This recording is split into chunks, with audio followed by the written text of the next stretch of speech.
तपाईँ माओवादीका साथीहरू पनि भन्न चाहन्छु 5 गतेदेखि तपाईँको राजनीतिक सकिँदैछ। तपाईको छोराछोरीले सोच्ने गर्छन् माओवादी राम्रो कि कांग्रेस राम्रो हो भन्दाखेरि तपाईले माओवादी राम्रो भन्न पाउनुहुन्न। कांग्रेस र माओवादी दुईटै राम्रो भन्नुहुन्छ, भोटका आंगन हुनुहुन्छ।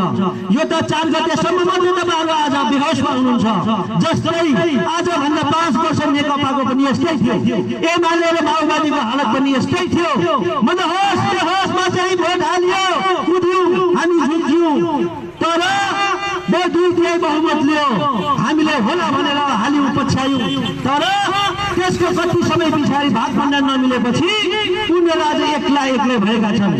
आज प्रचण्डले केपीलाई गाली गर्न मुस्किल छ। किन हिजो महान भनेको होइन प्रचण्डले केपीलाई, केपीले प्रचण्डलाई महान भनेको होइन। त्यसै कारणले आज नैतिक शिक्षा गुमाउँदै यो देशमा राजनीतिक पार्टी भनेको नेता भनेको अनैतिक हुन् भन्ने खालको आज सन्देश दुनियाँमा दिन खोजिरहेको छ।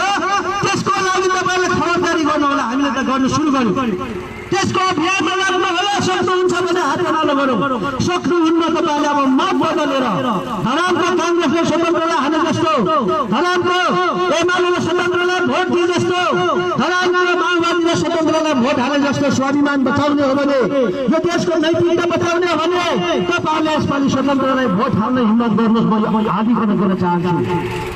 साँच्चै म भक्कान छु, मेरो म बोल्दै गर्दा म भक्कानी खोज्छु। आज चाहिँ गठबन्धन सरकार होइन र त्यसमा छ 2 वर्ष भयो गठबन्धन सरकार। के को लागि गठबन्धन सरकार? हाम्रो धानको बाला झुल्दै गर्दा मल दिनु नसक्ने गठबन्धन सरकार। हामीलाई त्यही चाहेको हो त? हाम्रो तोरीको बिउ हाल्ने बेला भयो, हामीलाई मल छैन। हामीलाई धानको बिउ लगाउने बेला धानको बिउ छैन, धानको बिउ बाला झुल्ने बेलामा मल छैन। यस्तो सरकारले फेरि पनि भोट माग्न आइरहेको छ, फेरि पनि भोट माग्न आइरहेको छन्। अनि चाहिँ हामीलाई बल पनि दिनु नसक्ने, खानेपानी पनि दिनु नसक्ने, शिक्षा निःशुल्क पनि दिनु नसक्ने, निःशुल्क स्वास्थ्य उपचार पनि दिनु नसक्ने। अनि यस्तो फेरि गठबन्धन सरकार हामीलाई किन? 2-4 जना ठेक्दारको लागि मात्रै, 2-4 जना आसेपासेको लागि मात्रै हामीले गठबन्धनमा भोट हालिराख्नुपर्ने?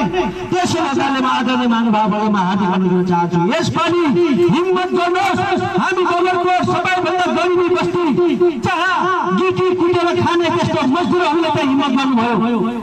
आफ्नो स्वाभिमानलाई बचाउन, आफ्नो आस्थालाई बचाउन तिमी नेताले केही गर्दैन, हामीले अहिलेसम्म हेरेकै हो, अब हामी आफै लड्छौँ भनेर हिम्मत गरिसक्नु भएको छ।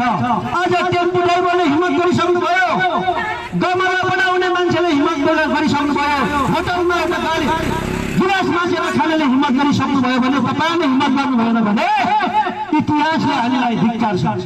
त्यसो गर्दै तपाईहरुले अब यसपालि आफ्नो पार्टी बन्नेमा छ, पार्टीमै बस्नुहोस्, धरानी जनता जस्तो भोट छ बजाउनुहोस्। किन अब देश अनैतिक रूपमा नेताहरूको कारणले हाम्रो युवाहरू पनि बिग्रिँदैछ।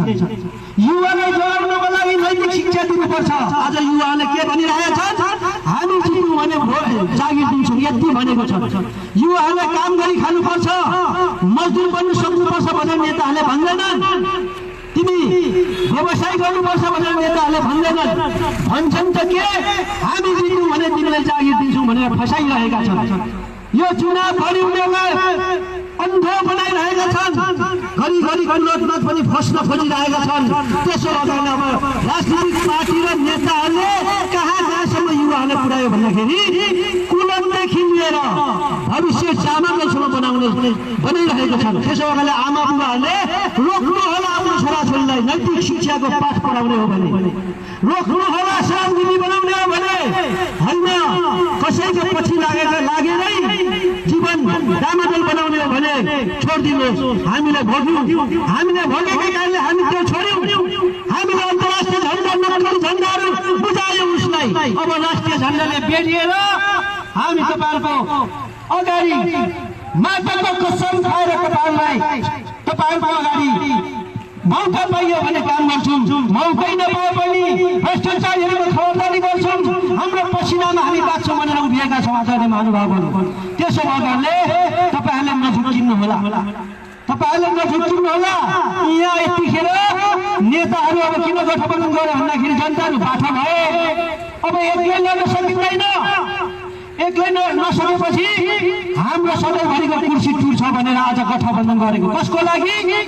प्रचण्डको र उसको परिवारको लागि, शेरबहादुर र आरजुको लागि, अनि उसको आसेपासेका लागि। बाँकी सब छुट्टा हो, सब भ्रम हो। आज तपाईँ दलित साथीहरूलाई म खबरदारी गर्न चाहन्छु, तपाईँ जनजाति साथीहरूलाई खबरदारी गर्न चाहन्छु। विशेष गरेर आज बढी खेलफुल्को गर्ने भनेको सिधा साधा गरिब बस्तीहरूमा म देखिरहेको छु। आज दलितको बस्तीमा 2 जना दलित नेता सञ्जालको बनाएर पठाएका छन् दलितहरूलाई झुक्राउन।